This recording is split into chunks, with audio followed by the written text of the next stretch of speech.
Hey guys, what's up? It's Ripe again. In today's video, my entitled neighbor hated the birds I am feeding daily and constantly stole my vegetables from my garden. She ends up shooting my birdhouse and almost killed me while doing so. Here is how I dealt with her. Let's dive right into the story. So I am the kind of person that loves nature and wanted to bring some of it to my home with me. This was how I ended up with both a vegetable garden and an area for birds. Birdhouses, bird feeders, and even a bird bath are all in my yard. I love watching them, and it got to the point that some will stay around that area even if I come outside instead of being scared and flying away. They are not really pets since they are wild, but some of them come a lot and are kind of like pets. Now, my neighbor is a very different person than me, which I don't have a problem with, but she does. She is extremely entitled and has told me many times that I should not do those kind of things on my property because she does not like it. She claims the birds poop everywhere and it just isn't right.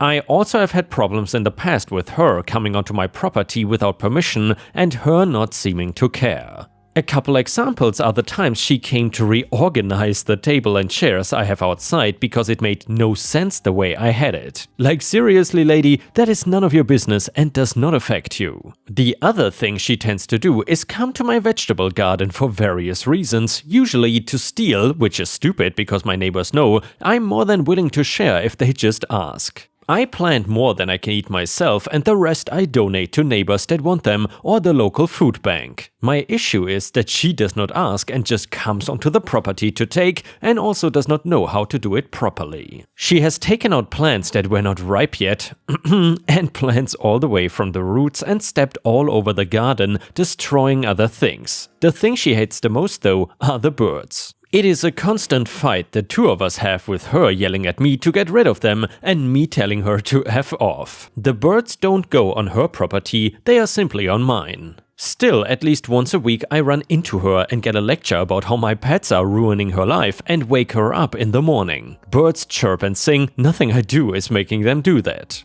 It is just complaining about the sake of wanting to start a fight with me and I refuse to sit down and take it. One day though, things went way too far. I was out in the yard refilling the bird feeders with seed and overall just checking on things. It was a really nice day and I didn't have anything else to do, so I was spending some free time out there. I heard my absolute Karen of a neighbor on the other side of the fence muttering to herself, but I did not pay her any mind. She was not starting a fight and that was good enough for me. That was around the time I heard the first gunshot go off. For anybody that has not heard a gun going off up close, they are loud and the noise can basically stun you. Mix that with one of the bird houses that I built myself exploding into a million pieces and it was just chaos. The birds all flew away scared and before I could react another shot from the gun went off and this time it hit the feeder right next to me. A couple of inches to the left and it would have hit me. That was when I saw Karen standing there with a gun and laughing. I was still partially deaf from the first blast, but was getting some of what she was yelling. Something about stupid birds and that will teach them to stay away. I'm pretty sure she was also saying crap about me, but as soon as my hearing came back, I pulled out my phone and called the police. I guess this was not something she was expecting to happen. And of course, Ripe stars, these entitled people never expect any consequences to happen. Anyway, Karen, did you seriously just call the police on me? It's legal for me to have this gun on my own property. Me? You could have killed me. Of course, I'm calling the cops on your crazy ass, shooting at the birds and me like some insane person. And even if the gun is legal, you're not allowed to just shoot at people with it. They are gonna throw you in jail for this as attempted murder. At least here, when you call the police telling them somebody has a gun and is shooting at you, they come fast. Karen, I guess, thought she had some time and dropped her gun, running into her house and back outside with a kitchen knife. She hopped over the fence and came right at me with it. The police had arrived and were just getting out of the car and running over, yelling at her to stop. She ended up slashing me with it and cut me pretty badly on my arm. The police, thankfully, since she had a weapon, used a taser to bring her to the ground. She really was crazy enough to attack me in front of the police. Since I was bleeding, they wanted to transport me to a hospital since I was clearly going to need stitches at the very least. Most of the conversation I had with police was at the hospital, and I told them the story and how they could find the broken birdhouse and the bullets in my yard, as well as the gun she left on her side of the fence. It was more than enough evidence on top of what they saw happen to get her arrested for assault and possibly attempted murder. I needed some stitches and they gave me antibiotics because with a kitchen knife you never know where it had been before cutting me. I was really shaken up about everything, and after that whole ordeal it was nighttime and I was ready to get home and collapse into bed. Before I end the story though, I just want to give a quick update of what happened to Karen when it came to the court situation. While she was found guilty of assault and of basically not cooperating with police when they tried to arrest her, they also found her guilty of misusing a firearm, which meant she would never be allowed to legally use one again. For attempted murder, it was found that there was not enough evidence to convict her of that because her story was that she only wanted to attack the birds and had no idea I was standing outside at the time. Also, no previous death threats or really anything to show that she wanted me dead. Still, she was gonna do time behind bars and I was able to get a restraining order as well. Because of that, she is now not allowed to live at her house since she would be considered too close to me. I think her cousin or something took over the lease and moved in, but I'm not sure. I never spoke to them and I honestly don't want to. I did rebuild my birdhouse and feeder that got destroyed, and the birds after a while did cautiously return. My arm healed with no permanent damage and only a small scar to remind me of the entire incident. And the next one is titled The Entitled Mother Who Ruined Her Son's Wedding, posted by user spiritednarwhal232 on r/ripe stories. So, background for context, my parents divorced a while back and my dad remarried and had 2 sons with the second wife, which is my stepmother. They later divorced and my dad got together with another lady years later, but they never got married. She helped raise my 2 half-brothers as their mother refused to take custody of them.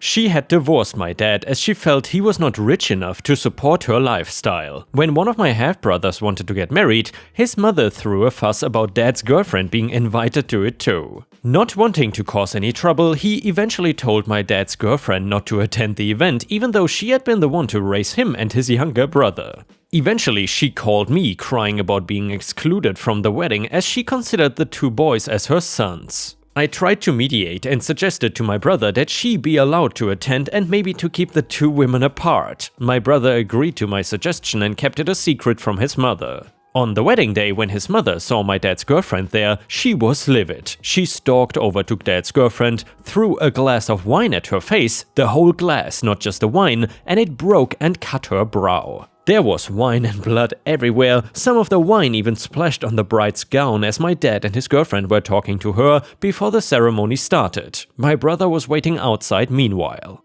Everyone sort of froze in shock for a second before my dad shouted at her and made a move towards her. Knowing that she's in trouble, she ran off, got into her car and sped off. Needless to say, the wedding was delayed as dad's girlfriend was taken to emergency. Luckily, it was a small cut that does not require stitches. Though other guests and my dad told her to press charges, she graciously refused to do so. She said she didn't want to ruin my brother's wedding. And if that was not enough, the mother called her son later and went on a diatribe calling him a traitor, unfilial son, etc. She even gave him an ultimatum to choose between her and my dad's girlfriend. My brother was so done with her. He hung up and they've been estranged since. Oh, and there is even more. So now that her elder son has cut off ties with her, she started on her second son. She did not like his girlfriend and she warned him countless times to break up with her. Of course, he refused, so one day she went over to my dad's house in a fit of rage. He is still living with my dad then, and saw the girl's car parked at the porch, which made her even angrier. She took a bat and went crazy, smashing the windows and windshield of the car,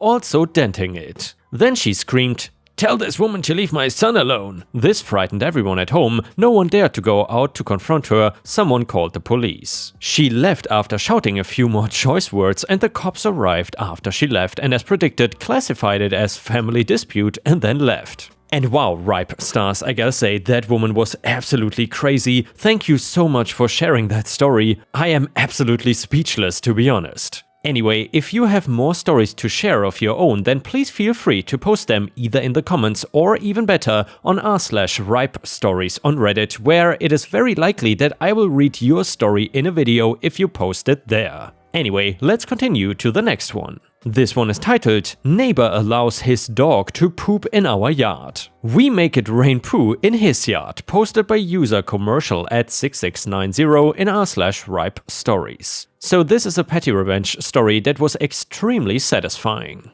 9 or 10 years ago, we had a neighbor 10 houses down. Would walk his big pit bull terrier around the block and allow it to poop in our front yard twice a day. We asked him to at last be a good guy and pick it up after the dog was finished and would receive the same. Sure, I will get it next time, he said. Well, each next time nothing happened, and after a few months of this, it was getting old. Now it is about to rain poo from heaven for 2 solid months into his yard, on his house, and even on his cars and pickup truck. So during my oldest son's senior year of high school in shop class, he had built a working 1 out of 10 scale model trebuchet. Like the ones used for castle sieges, the throwing arm was about 4 feet long and would throw a tennis ball at a distance of almost 2 blocks. So then we set up the trebuchet in the exact same place every evening on the front lawn, pointing towards the jerk's property. The placement gave us an unobstructed path to Jerk's house and lawn, and it took 3 days to sight in and get the range correct using the poop ammo provided by his own dog.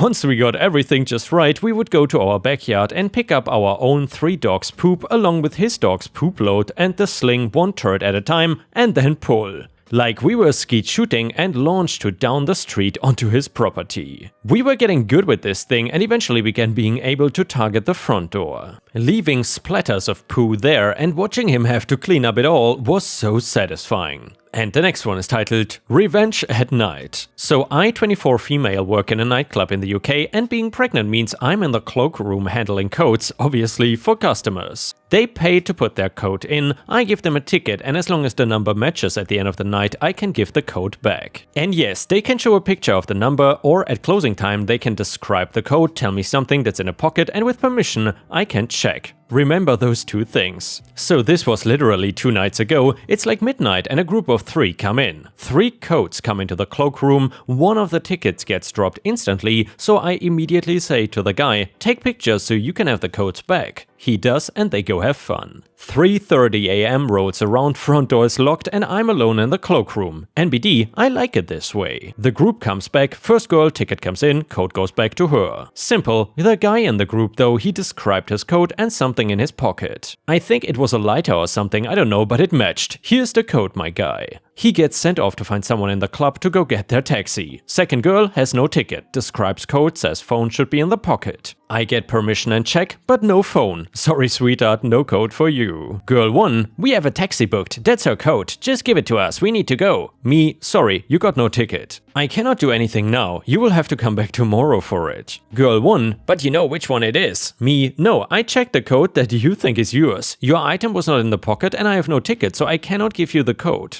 Girl 1, get your manager here before I jump over this desk and take it, we don't have time for this. Me calls for manager knowing they will be told the same thing. Girl number 2, it's fine, we will get it tomorrow. 5 minutes of the same conversation on repeat, but no manager available. Damn. Girl number 1, right, sorry to be a witch, but I'm coming in there and grabbing her coat. She has mental health, this is bad for her, so I'm being a witch now. At this point, she tries to come through my opening in the desk. Me, step back, I cannot give you this code. I cannot verify it is yours, you can have it tomorrow if it's not been picked up by closing time. Girl number 2, we need to go, the taxi, I'll come back tomorrow. Girl number 1, F that. She steps back and throws herself over the desk where I'm not blocking her, grabs the end of the coat and just pulls. They then run for the exit, I run for security, grab security and just say they have stolen a code. The code comes back to me and the girls get themselves banned in one smooth movement. The taxi is waiting for them, which is why they are impatient with me. However, they have 15 more minutes to argue with security out the front in the cold without the code. While they are arguing, I remember the guy they sent off has the picture of the tickets. If they kept him around, they would have all the codes back rather than just the 2.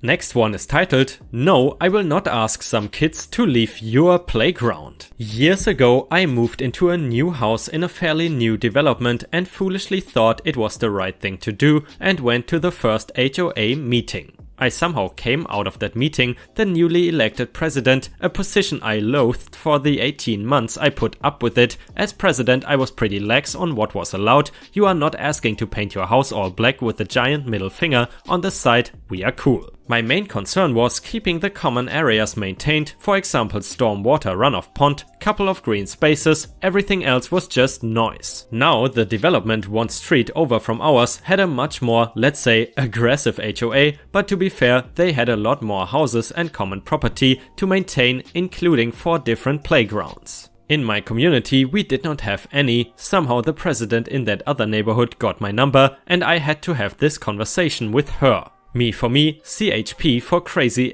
HOA president. Me, hello, CHP. Hi, I'm the HOA president for this community. I need to talk about a problem that affects both of us. Me, okay, CHP. We've had a lot of kids that I know that are not a part of our community playing basketball at one of our playgrounds, and it is very disruptive and keeping our kids from using it.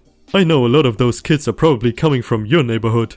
Me, what am I supposed to do about that? Well, I have asked them many times to leave, but they just don't listen to me. So here is what we should do. Next time this happens, and I know they are from your neighborhood, I'm going to call you and I need you to go over and tell them to leave. I literally did not say anything for a minute. I was so stunned she thought this was a good idea. Me, no, I will not ask some kids to leave your playground. If those kids are not leaving the playground when you ask, what makes you think they are going to leave when I ask? CHP getting huffy now. So you are saying you're not going to help with this problem? What do you propose we do then? Me, get rid of the basketball court. If there's a basketball court, kids will go there to play. Period. CHP. Well, that is not acceptable. Me, well, short of hiring private security or calling the police every time you think someone is trespassing, I don't have any solutions for you. CHP. I cannot believe you won't help your fellow HOA president. Ironically, my wife and I moved into that same neighborhood with CHP recently, and she was one of the first people to greet us. I am pretty sure she does not realize it was me she was talking to years earlier. Even the HOA does not like kickback guy. Hi, long-time lurker, first-time poster. A little backstory, I am Canadian and I currently live in a condo complex run by a board of directors, which is our HOA. They are responsible for the upkeep of the common elements and for a long time they have been quite reasonable. Until this guy came along, I will call him Kickback Guy and you will know why later. I did not know about the existence of this man until a friend of my sister came to my house asking us to sign a form that allows her husband to be our proxy. Now, proxies are people who vote and make decisions on the owner's behalf, and we usually sign them because we don't want to be any more involved in HOA stuff than we have to. This was no different. According to my sister's friend, Kickback Guy has been receiving money and or benefits or kickbacks from companies that offer their services to us ever since he has served on the board.